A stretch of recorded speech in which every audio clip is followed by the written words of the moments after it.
25 अगस्त 2024 को मुस्लिम रिज़र्वेशन के 30 साल मुकम्मिल होने पर जो हमने सेलिब्रेशन का ऐलान किया था, उसी प्लानिंग के तहत कल से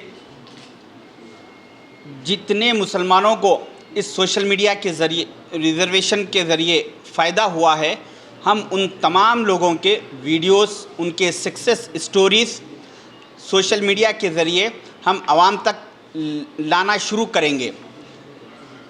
इसके साथ पिछले प्रेस मीट में मैंने अपना व्हाट्सएप नंबर दिया था और लोगों से अपील की थी कि जिन जिन लोगों को मुस्लिम रिज़र्वेशन से फ़ायदा हुआ है, वो तमाम लोग अपने 2 मिनट अपने तफसीलात 2 मिनट का वीडियो बनाकर और अपने सक्सेस स्टोरीज़ के डिटेल्स हमें व्हाट्सएप कीजिए। तो काफ़ी लोगों के कॉल्स मुझे वसूल हुए, ख़ासकर वेस्टर्न कंट्रीज़ से और गल्फ़ कंट्रीज़ से कई कॉल्स वसूल हुए, जिसमें से एक न्यूयॉर्क से हुडसन वैली कुछ हॉस्पिटल है, उस हॉस्पिटल के एक डॉक्टर मोहम्मद जावेद अली साहब ने मुझे कॉल करके बताया कि उनके वालिद हैदराबाद में ऑटो ड्राइवर थे। एक ऑटो ड्राइवर के बेटे होने के नाते डॉक्टर बनना सिर्फ़ एक ख्वाब था उनका, हकीकत से उसका कोई लेना देना नहीं था। मगर इस मुस्लिम रिज़र्वेशन से उनको डॉक्टर में फ्री सीट आई, जिसके बाद वो डॉक्टर बने और आज वो अमेरिका के हॉस्पिटल में अपनी खिदमत अंजाम दे रहे हैं। और उनका कहना था कि उनकी एनुअल सैलरी $1,32,000 नियर बता रहे थे, जो कि हिंदुस्तान के इंडियन रुपीस में 1,10,00,000 सालाना उनकी सैलरी हो रही है। तो उनका कहना था कि ये सक्सेस मेरी ज़िंदगी की कामयाबी इस रिज़र्वेशन के ज़रिए से हुई। तो उसके साथ कई ऐसे लोगों की ख्वाहिश है जो कि इस रिज़र्वेशन में वो शामिल होने की ख्वाहिश रखते हैं।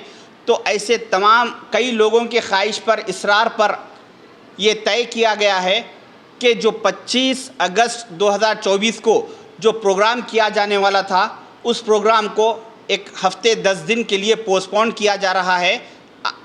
और उसका ऐलान करेंगे प्रोग्राम की तारीख़ का, कहाँ पर होगा, क्या टाइम पर होगा, वो सारी तफसीलात दूसरी प्रेस मीट में बताई जाएगी।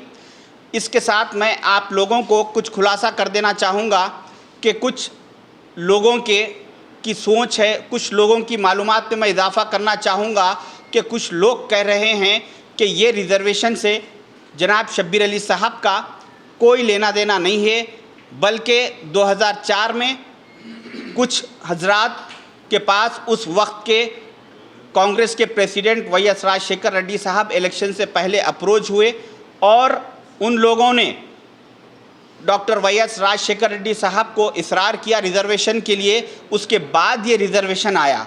मगर ऐसे लोगों की मालूमात में मैं इजाफ़ा करना चाहूँगा कि जो 2004 की बात कर रहे हैं, असल में हकीकत ये है कि 25 अगस्त 1994 को उस वक्त के माइनॉरिटी मिनिस्टर जनाब शब्बीर अली साहब और उस वक्त के मुत्तहिदा आंध्र प्रदेश के चीफ मिनिस्टर विजय भास्कर रेड्डी साहब थे।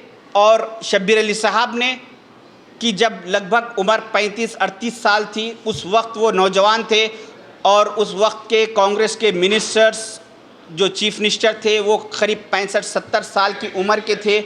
उस नौजवान शख्सियत ने उन अपने सीनियर चीफ मिनिस्टर और मिनिस्टर्स को समझाया और कहा कि मुसलमानों की ये ज़रूरत है, मुसलमानों के लिए रिज़र्वेशन बहुत ज़रूरी है। तो इनकी कोशिशों से, शब्बीर अली साहब की कोशिशों से, जुस्तजू से, उसके बाद सारी कांग्रेस के हाईकमान और स्टेट के चीफ मिनिस्टर रजामंदी ज़ाहिर करे और 25 अगस्त 1994 को GOMS नंबर 30 के ज़रिए ये रिज़र्वेशन उस वक्त CM कैंप ऑफिस से सुबह 11:30 बजे ये GO नंबर जारी किया गया था। तो मेरा कहने का मतलब ये है कि जो लोग 2004 में रिजर्वेशन की बात कर रहे हैं, जबकि उससे पहले 1994 में ये रिजर्वेशन पास शब्बीर अली साहब करवा चुके थे। उसके बाद कुछ दिनों के बाद इलेक्शन आने की वजह से, इलेक्शन कोड की वजह से ये इम्प्लीमेंट नहीं हो सका और उसके बाद कांग्रेस इलेक्शन हार गई और 10 साल के बाद जब दूसरी बार इलेक्शन 2004 में कांग्रेस ने हुकूमत बनाई, उसके बाद ये रिज़र्वेशन को इम्प्लीमेंट किया गया। तो ये रिज़र्वेशन की तारीख़ है जो कि कल 25 अगस्त से इंशाल्लाह हम इसको बहुत अच्छे पैमाने पे सारे तफसीलात लोगों के सामने रखना शुरू करेंगे और अगली तारीख़ का इंशाल्लाह बहुत जल्द ऐलान किया जाएगा। शुक्रिया।